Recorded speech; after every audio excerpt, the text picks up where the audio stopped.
Why most professionals sound unclear in English. If you work in an international company, you may have searched to find ways to improve your business English or speak more clearly in meetings. Many professionals feel confident in their technical knowledge. They understand their field, they have strong ideas, but when they need to explain these ideas in English during a meeting, something changes. The message becomes less clear. You hesitate slightly, your explanation becomes longer than you expected, or someone interrupts you before you finish your point.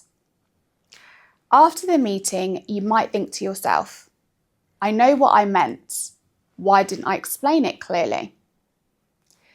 This experience is extremely common for international professionals working in global business settings. And interestingly, the problem usually has very little to do with grammar or vocabulary. Many professionals search for ways to improve their business English communication, but what they actually need is something different. They need to understand how senior professionals structure communication in meetings. Once you understand these communication structures, your English becomes clearer, your ideas become easier to follow, and people respond to you very differently. In this video, I'm going to explain why many professionals sound unclear in English at work and how executives approach communication differently. My name is Alicia Gill, and I'm the founder of Fluentra. Before creating Fluentra, I spent many years working in senior education and leadership roles in both the UK and the UAE, specialising in communication, writing, and professional language development. During that time, I worked with professionals from many different industries: finance, engineering, technology, consulting. Many of these professionals were extremely capable people. They understood their work deeply, but they often told me the same thing. When they spoke English during meetings or presentations, their ideas did not sound as clear or as confident as they intended. So they searched online for ways to improve their business English for meetings, or ways to sound more professional in English at work. But what they actually needed was not more vocabulary. They needed to understand how senior professionals organise ideas when they communicate. Executives are not simply people with better English. They use different communication habits. And once professionals learn those habits, the difference in how they are perceived can be very dramatic. When professionals try to improve their business English, they usually start by focusing on vocabulary. They look for lists of business phrases. They try to memorise advanced words. They read articles about professional expressions. But when you observe experienced professionals in meetings, you will notice something interesting. Their language is simply very simple. What makes their communication effective is not complicated vocabulary. It's structure.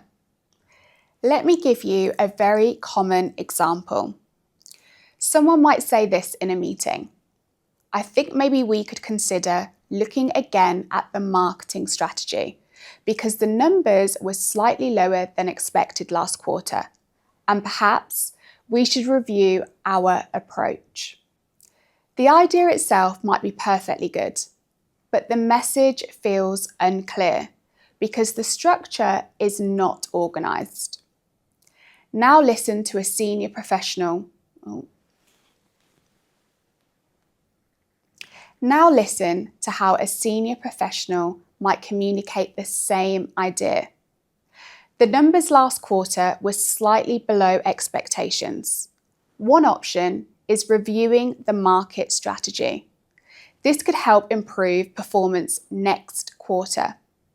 Same idea, but now the message is structured. The language itself is simple, but the thinking is organised. Senior professionals usually pause briefly before speaking so they can structure their message. This is one of the key habits that makes business English communication sound clear and professional. Another reason professionals sometimes sound unclear in English meetings is the use of hesitant language.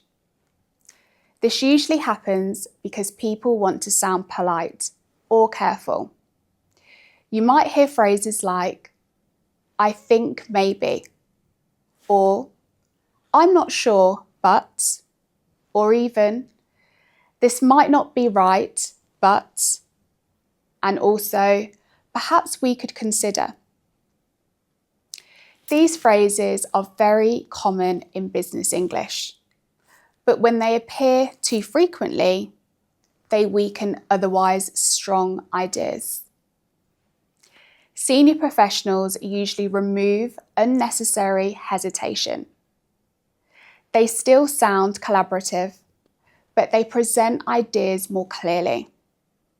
For example, instead of saying, "I think maybe we could consider adjusting the timeline," a senior professional might say, "One option is adjusting the timeline." This difference is small, but the message becomes much clearer. Professional communication is rarely aggressive. In fact, the most effective communicators sound calm and measured. But they present ideas clearly and directly. And when professionals begin adjusting this habit, their business English immediately sounds more professional. Another issue I see very often when professionals speak English at work is something called over-explaining. Many people believe that if they over-explain every detail, their message will be stronger. But in professional environments, too much explanation often carries confusion. Senior professionals usually begin with the conclusion first. For example, someone might say, "So I was reviewing the numbers from last quarter, and there were a few interesting things that appeared in the European market, and it looks like there may be some changes happening there."